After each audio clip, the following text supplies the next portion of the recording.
Welcome into this week's edition of Maverick Insider. The Minnesota State men's hockey team is coming off of a series split against Bemidji State. I'm Rob Clark, joined alongside head coach Luke Strand. Coach Alex Tracy named the CCHA goaltender of the week. Only allows one goal across those two games. What have you seen out of him, especially here in the second half of this season? I think he's rested. I think he's in a spot right now. Obviously, the focus is high. I think he's made routine, like things that shouldn't be routine or not routine for others. He made them look very routine.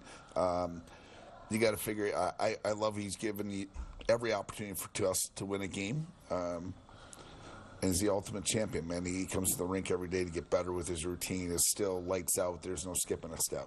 Just 4 games left in the regular season. What do you want to see out of your team over these next 4 games, especially heading into that CCHA postseason tournament? Well, still, I mean, we're in the point we want home ice, so we've got some points to cover up here and take care of. Finally at the end, it'll be a balance. Like as far as number of games, we're not there yet. There's games in hand by others, but if you have games in hand like we do, you got to go win those games. Other teams are finally playing one another, so they're stealing points from each other, which is a good sign. You want to be playing best hockey, and I think defensively we've been lights out, airtight. Offensively, we got to keep moving the needle and get contributions out of our whole group. Bowling Green coming up this weekend. MSU and Bowling Green right there in the CCHA standings. This series will definitely have a playoff-like atmosphere going on the road. What are going to be the keys to those 2 matchups against the Falcons? Managing games. I think you obviously got to use your emotion as a propeller. You can't let it be an anchor, and you got to be disciplined with your emotion because it's going to be. If we don't think inches are very free around here of normal time, if you get to this time of year, I think you're even finding a more compact ice sheet out there. I mean, there's the physicality of last weekend. It'll even be higher at BG, and we got to take advantage of that.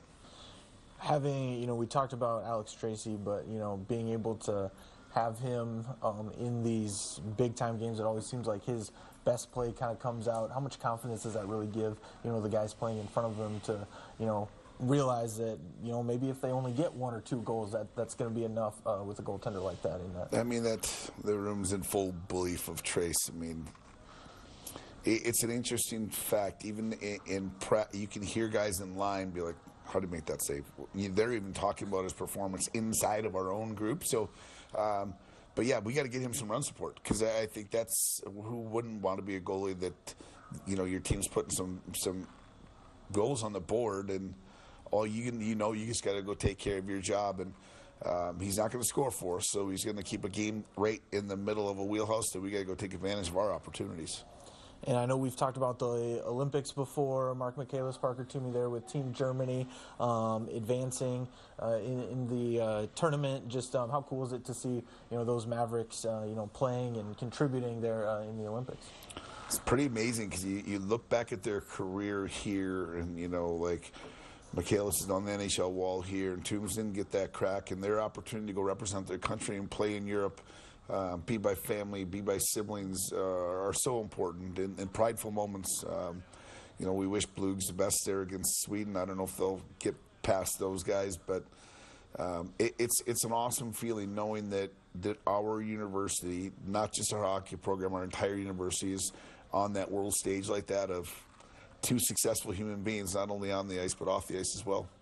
And adapted floor hockey, Cato Knights, they're playing for a spot in this year's state tournament. Just what have you seen out of that program, and since you've gotten here, and just really enjoy that relationship between the Mavericks and the Cato Knights? Man, it's gonna be my favorite part of my day today. I know that. I love their honesty. I love that they go for it. Their enjoyment. Like some of the players there, I'm talking like, I don't want to bring out like Maria's. Some of the gals and the young kids that, when they first started, they couldn't get to the puck. They didn't know how to. They're scoring goals now. The smile on their face. It's pretty neat to see. The alumni that have graduated, that have gone through there, they're still coming back to the games. We crossed paths with quite a few of them, through Miracle League and other settings, and it's just we find them at our games. It's one of the coolest things in the world, and I know it not only does it light up maybe their eyes that were there, but I can tell you they light up our guys' eyes as well. After maybe a tough day of practice or something to go to a game like that, does it almost reignite that love for the game? Oh yeah, I mean it's special. They're hockey players. It's funny that people are like, oh, it's adaptive for it. It's hockey. There's no take all of the acronym, everything out. It's hockey, and it's people competing, enjoying.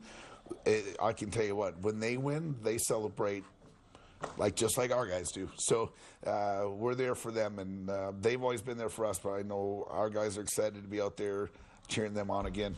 Awesome. Thank you so much for joining me, Coach. You bet. We'll be right back after the break. Stay with us.